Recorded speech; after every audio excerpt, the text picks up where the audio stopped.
This is Murray Springs on the Clovis sites, and this is what was known as the Black Mat Layer. Where's Murray Springs? It's in Arizona, and it's southern Arizona, and it's near the Clovis site, which is New Mexico. That's the Clovis impact site. Well, the Clovis site was where one of the first places in North America where human remains were found in association with extinct megamammal, such as woolly mammoths. It's just outside of Clovis, New Mexico. They refer to them as the Clovis culture. It's because that culture was one of the casualties of this comet impact. The comet impact is often referred to as the Clovis comet. Yes.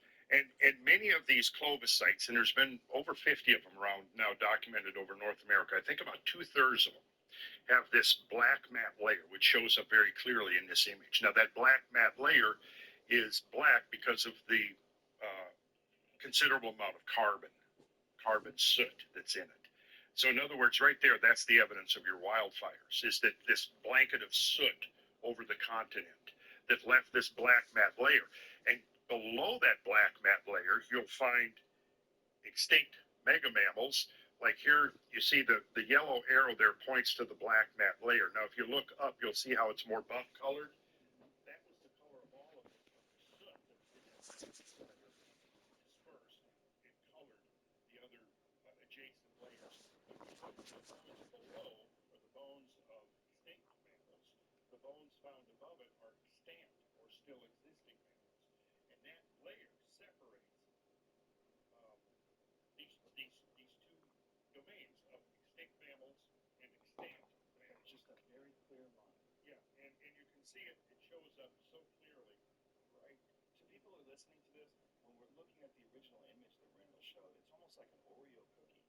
Like there's just a clean line, and then there's the white filling underneath. I mean, it is as clear as day. And what are we talking about? Like how much fire and for how long creates this area? Well, you're basically talking about burning a considerable portion of the biomass of North America, in unglaciated North America, to do this. And it's the pieces where you have the ice cap north of roughly Minnesota, and south of it you have a heavily vegetated area covered with primal forests, and that's what goes on fire. And the reason it goes on fire is that these impactors come in, they generate a huge amount of heat, and that what is called ejecta, superheated ejecta, is thrown up into the upper atmosphere and it cools down the world. Now, the perspective is so difficult. There's numbers that you guys are throwing around and it's concepts you're throwing around that I have to pause when you're saying, wait a minute, I gotta try to fit this in somewhere. The whole world on fire. This is why I've written this book, because it's mind-boggling. It's mind-boggling material, and up till now, most of the information has been confined to the really rare scientific journals. Very little of it has got out into the public domain. So one of the things I've tried to do is to put together very accessible to the general public. We all need to know about this. This is our yesterday. This is our background. This is where the present order of the world has descended to that point. What's the mainstream explanation? Well, the mainstream, Yeah.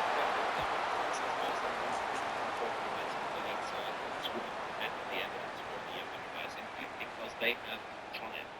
Although they were attacked, and sometimes viciously, and frankly speaking, sometimes dishonestly, they were attacked, but they defended themselves so well. They kept on bringing in new data and new information that actually now we should be regarding their view as the mainstream. There are a few critics still hanging in there who would like human beings to have been responsible for the extinction of all.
From the area around the Great Rift Zone. It seems like in a lot of the areas actually we were finding early developments is in that same area. That seems like for whatever reason it was spared somewhat of the extreme severity that the rest of the planet suffered.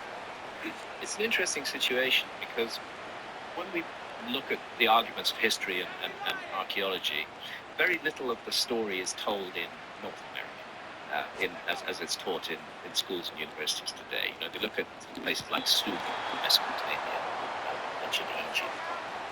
Further down in South America, some of the great cultures of the Andes. But it's like North America is missing the map. They talk about hunter-gatherers coming in here across the Bering Strait, and there's still a dogged faction of archaeology that wants to maintain that just happened about 13,000 years ago.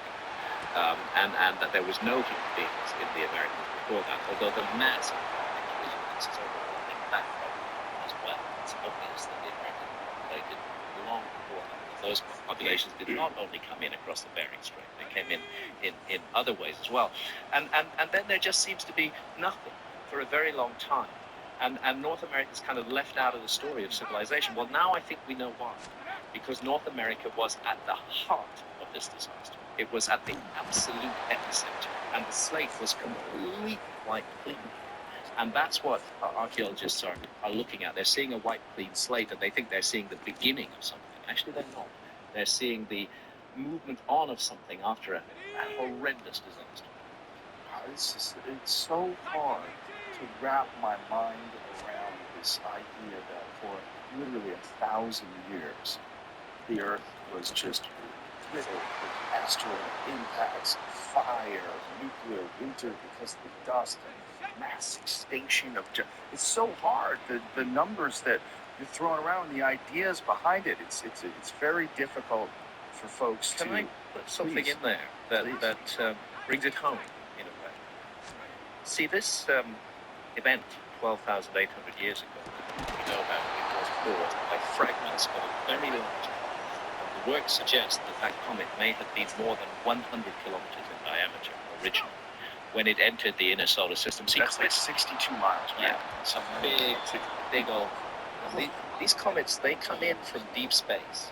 How big was the one that killed the dinosaurs? Like 5 miles? Well, that's thought to be 10 kilometers. About 6 miles. 6 miles wide. And 10 times that big? Yeah, these things come in from deep space. There are reservoirs of comets. There's a place that they call the Oort cloud, which is just so far away that it's almost impossible to imagine it. But it contains trillions of comets, and often they're in stable orbits. They're not coming into the inner solar system. But as the solar system orbits around the center of the galaxy, our galaxy is the Milky Way. And we are in orbit around the center of the galaxy. Our sun, our solar system, everything is in orbit around the center of the galaxy. And that orbit is not only in the plane of the galaxy. Imagine a dolphin diving up and down, coming out of the surface of the sea, descending below, rising up again. That's what the solar system is doing. And those passages through the plane disturb the orbit, and they send to the inner solar system. Thank God for Jupiter. Jupiter is the great protector. We should all wake up every day and say, thank you. Thank you, Jupiter. This doesn't happen too often, but every now and then a comet gets past Jupiter's path and comes in and enters the inner solar system. The calculations show this happened about 20,000 years ago, and that comet went into an orbit that crosses the orbit of the Earth twice a year. We are still crossing the orbit of that comet twice a year, and there is still a very disturbing amount of debris within it. It's called the Taurid meteor stream. We've actually just finished our latest passage through the Taurid meteor stream. The Earth passes through the Taurid meteor stream twice a year. It takes 12 days to pass through it because the Taurid meteor stream, more numbers, is 30 million kilometers wide, and we orbit at the rate of 2.5 million kilometers a day. So 12 days to pass through it. And in the last 11,000 or so years, we've been lucky. We've been passing through this 30 million mile wide stream. We've been passing through bits where there are just filaments of small debris. But the evidence is that it is actually full of large, lucky debris, including one object that may be as much as 30 kilometers in diameter, sitting in that Taurid meteor stream. So it's like, I compare it to like strapping on a blindfold and crossing a 6-lane highway and just hoping that you don't get hit by a truck. You know, that's what it comes down to. And we've been lucky so far. Actually, the most recent definite impact from the Taurid meteor stream was in 1908, and that was in Russia, in Siberia. It's called the Tunguska event. As I said, there's 2 passages through the stream, one in June, end of June, early July, and one in November. This was at the end of June. An object not very big, about 100 meters in diameter, came out of the Taurid meteor stream, entered the atmosphere of the Earth, and actually blew up in the sky. It was an airburst about 5 kilometers above the ground. It flattened 80 million trees across 2,000 square